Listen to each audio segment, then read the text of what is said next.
তো বন্ধুরা, দুঃখের কথা বলবো না রাগের কথা বলবো না কিসের কথা বলবো, মানে ভেবে উঠতে পারছি না। না মুখে অটোমেটিক কিছু কিছু লোকের জন্য মুখে ভাষা বেরিয়ে যায়, বলবো না কিছু কথা কিন্তু বলতে বাধ্য। এখন সবাই জানো গাড়ির লাইনে যারা চলছে, ওই লরি বিশেষ করে, যে বালি ব্রিজের রাস্তা দিয়ে সব যেতে হচ্ছে, কলকাতা যত গাড়ি ঢুকছে, হুগলি সেতু বন্ধ।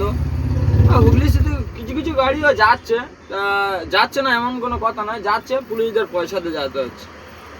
হয় 200 টাকা করে, কখনো 200 টাকা করেই। আমি একবার এসেছিলাম 200 টাকায় দিয়ে গেছিলাম।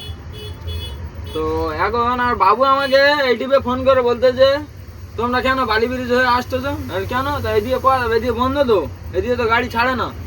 বলছে না গাড়ি ছাড়ে না, তাহলে এইসব গাড়ি আসতে কেন? কাকদ্বীপের গাড়ি আসতেছে, আমাদের এদিকের গাড়ি আসতেছে। তা ওই দিক থেকে এলে তেল বেশি খাচ্ছে, টোলও বেশি, এদিক থেকে এলে খরচা কম। তা কি বলবো, কিছু কিছু আছে সলতে, যাদের মানে এত বড় হয়ে গেছে হাঁটুর নিচে গড়ুচ্ছে। পাঁচটা দেখি না বলতেছে, এইটাতে আসবি, আইলে 150 টাকা নেবে, কোনো সময় নেবে না। তা তোর নানা হয় না আব্বা হয় সেটা জানি না, তো যে তোর এমনি ছেড়ে দেয়। এই 1.5 ঘন্টা ধরে জাম ঠেলে ঠেলে চামড়া যেতে সবে দায়নগরের মুখে এসেছি। তোদের হাতে কেন চুলকুনি হচ্ছে ভাই?